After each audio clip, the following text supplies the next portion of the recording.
ಇಂದಿನ ದಿವಸ ಕನ್ಯಾ ರಾಶಿಯವರ ಫಲ ಯಾವ ರೀತಿಯಲ್ಲಿ ಇರ್ತದೆ, ಶನಿ ಮಹಾತ್ಮನ ದೃಷ್ಟಿ ಬಿದ್ದಾಗ ಹೇಳುವಂತಹದ್ದನ್ನು ನೋಡಬೇಕು. ನೋಡಿ, ಈಗಾಗಲೇ ಶನಿ ಮಹಾತ್ಮನು ಕುಂಭರಾಶಿಯಲ್ಲಿರ್ತಕ್ಕಂತಹ ಶನಿ ಮಹಾತ್ಮ ಮೀನರಾಶಿಯನ್ನು ಪ್ರವೇಶ ಮಾಡ್ತಾ ಇದ್ದಾನೆ. ಮೀನರಾಶಿಯನ್ನು ಪ್ರವೇಶ ಮಾಡಿದಾಗ ಅವನ ನೇರ ದೃಷ್ಟಿ ಇರತಕ್ಕಂತಹದ್ದು ಕನ್ಯಾ ರಾಶಿಗೆ. ಕನ್ಯಾ ರಾಶಿಗೆ ಶನೇಶ್ವರನ ದೃಷ್ಟಿ ಬಿದ್ದಾಗ ಏನು ಫಲ ತಾವೆಲ್ಲ ಕೇಳಿರಬಹುದು. ವಿಕ್ರಮಾದಿತ್ಯನ ಕಥೆಯನ್ನ. ವಿಕ್ರಮಾದಿತ್ಯನ ರಾಶಿಯು ಕನ್ಯಾ ರಾಶಿಯಾಗಿತ್ತು. ಅವನಿಗೆ ಶನಿಯ ದೃಷ್ಟಿ ಬಿದ್ದಂತಹ ಸಂದರ್ಭದಲ್ಲಿ ಶನೇಶ್ವರನೇ ಪ್ರತ್ಯಕ್ಷನಾಗಿ ಬಂದಿದ್ದನಂತೆ ಅವನ ಆಸ್ಥಾನಕ್ಕೆ. ಅವನ ದೃಷ್ಟಿಯಿಂದ ವಿಕ್ರಮಾದಿತ್ಯನು ಕೈಕಾಲನ್ನು ಕಳೆದುಕೊಳ್ಳುವಂತಹ ಒಂದು ಸನ್ನಿವೇಶ ಒದಗಿತು. ವಿಕ್ರಮಾದಿತ್ಯನು ಶನಿ ಮಹಾರಾಜನ ಒಟ್ಟಿಗೆ ವಿಶೇಷವಾಗಿ ಜಿದ್ದಾಜಿದ್ದಿಯಂತಹ ಮಾತನ್ನಾಡಿದ್ದ. ಅದರಿಂದ ಕೋಪಗೊಂಡಂತಹ ಶನಿ ಮಹಾತ್ಮ ಅವನನ್ನು ಕ್ರೂರವಾದ ದೃಷ್ಟಿಯಲ್ಲಿ ನೋಡಿದ್ದರಿಂದ ಕೈಕಾಲುಗಳನ್ನೇ ಕಳೆದುಕೊಳ್ಳುವಂತಹ ಒಂದು ಸನ್ನಿವೇಶ ಬಂದಿರತಕ್ಕಂತಹ ಕಥೆಯನ್ನು ತಾವು ಕೇಳಿರಬಹುದು. ಅದೇ ರಾಶಿಯ ವಿಶೇಷತೆಯನ್ನು ನಾವು ಇವತ್ತಿನ ದಿವಸ ತಿಳಿದುಕೊಳ್ತಾ ಇದ್ದೇವೆ. ಆ ರಾಶಿಯವರಿಗೆ ಶನಿ ಮಹಾತ್ಮ 7ನೇ ಮನೆಗೆ ಬಂದಿದ್ದಾನೆ. 7ನೇ ಮನೆಗೆ ಬಂದ ಅವನ ಪೂರ್ಣವಾದಂತಹ ದೃಷ್ಟಿ ನಿಮ್ಮ ರಾಶಿಯ ಮೇಲೆ ಬಿದ್ದಿದೆ ಅಂದಾಗ ನಿಮಗೂ ತೊಂದರೆ ಉಂಟಾಗುವಂತಹ ಸಾಧ್ಯತೆ ಇರತಕ್ಕಂತಹದ್ದು. ಈ ಸಂದರ್ಭದಲ್ಲಿ 30 ವರ್ಷದ ಹಿಂದೆ ಏನು ನಡೆದಿತ್ತು ಅದನ್ನು ಯೋಚನೆ ಮಾಡ್ಕೊಳ್ಳಿ. 30 ವರ್ಷದಲ್ಲಿ ಮತ್ತೆ ಪುನಃ ಅವನ ದೃಷ್ಟಿ ನಿಮ್ಮ ರಾಶಿಯ ಮೇಲೆ ಅಂದಾಗ ಹಲವು ರೀತಿಯಂತಹ ಸಮಸ್ಯೆಯನ್ನು ಎದುರಿಸಬೇಕಾಗ್ತದೆ ಕನ್ಯಾ ರಾಶಿಯವರು. ಅರ್ಥಾತ್ ಶನೇಶ್ವರನ ಪ್ರಭಾವ ಅಷ್ಟರ ಮಟ್ಟಿಗಿದೆ.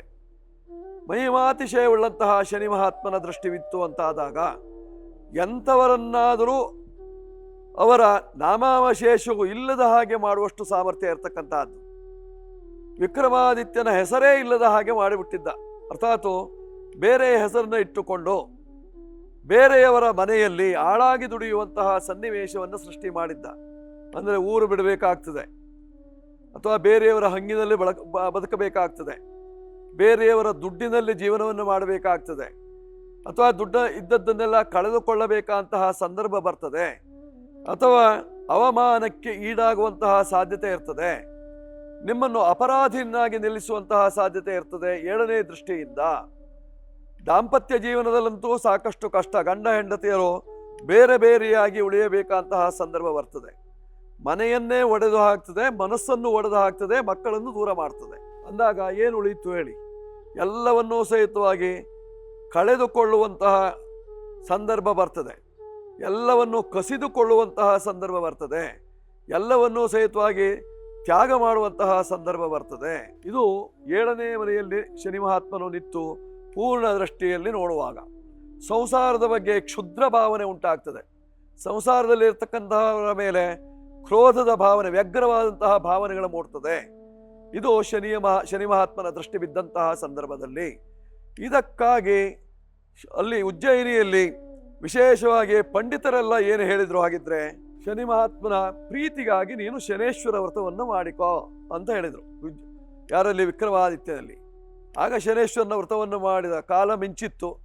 ಶನಿ 7:30 ಆರಂಭವಾಗಿತ್ತು. ಶನಿ ಮಹಾತ್ಮ ಅದಾಗಲೇ ಹಿಡಿದಿದ್ದ. ಜೊತೆಯಲ್ಲಿ ಶನೇಶ್ವರನ ವ್ರತಾಚರಣೆಯನ್ನು ಮಾಡಿದರೂ ಸಹಿತವಾಗಿ ಅವನಿಗೆ ಪ್ರಯೋಜನ ಆಗಲಿಲ್ಲ. ಮುಂಚಿತವಾಗಿ ಶನಿ ಮಹಾತ್ಮನು ಬರುವುದಕ್ಕಿಂತಲೂ ಮುಂಚಿತವಾಗಿ ನಾವು ಜಾಗೃತರಾದಲ್ಲಿ ನಮಗೆ ಬರುವಂತಹ ಕಷ್ಟ ನಷ್ಟಾದಿಗಳನ್ನು ತಪ್ಪಿಸಿಕೊಳ್ಳಲಿಕ್ಕೆ ಸಾಧ್ಯತೆ ಇರತಕ್ಕಂಥದ್ದು. ಅದನ್ನೇ ಅಲ್ವೇ ಗಣಪತಿ ಮಾಡಿದ್ದು, ಅದನ್ನೇ ಅಲ್ವೇ ಆಂಜನೇಯ ಮಾಡಿದ್ದು, ಬರುವಂತಹ ಶನಿ ಮಹಾತ್ಮನ ಪ್ರಭಾವವನ್ನು ತಪ್ಪಿಸಿಕೊಳ್ಳುವುದಕ್ಕೆ.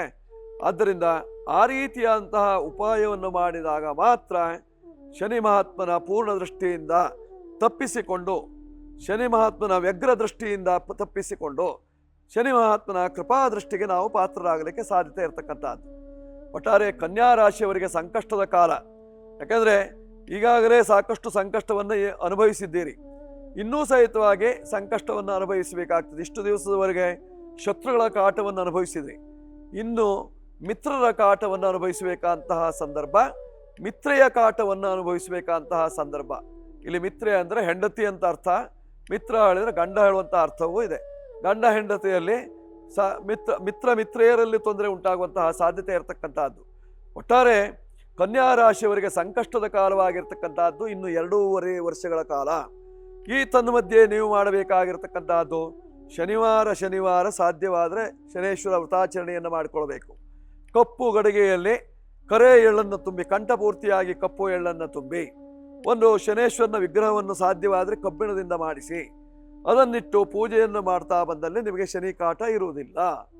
ಅದಕ್ಕಾಗಿ ಶನೇಶ್ವರನ ವ್ರತಾಚರಣೆ, ಶನೇಶ್ವರನಿಗೆ ಸಂಬಂಧಪಟ್ಟಂತಹ ಯಕ್ಷಗಾನ ಇತ್ಯಾದಿಗಳನ್ನು ಆಡಿಸುವುದರಿಂದ, ನೋಡುವುದರಿಂದ ಅಥವಾ ಅದರ ಕಥೆಯನ್ನು ಕೇಳುವುದರಿಂದ ನಿಮಗೆ ಬರುವಂತಹ ಅಥವಾ ಬಂದಿರುವಂತಹ ಎಲ್ಲ ದೋಷಗಳು ಪರಿಹಾರವಾಗಿ ಸುಖ ನೆಮ್ಮದಿ, ಅಲ್ಪ ಮಟ್ಟಿಗೆ ದೋಷ ಇದ್ರೂ ಸಹಿತವಾಗಿ ಅದನ್ನು ತಡೆದುಕೊಳ್ಳುವಂತಹ ಶಕ್ತಿ ಕೊಡ್ತದೆ.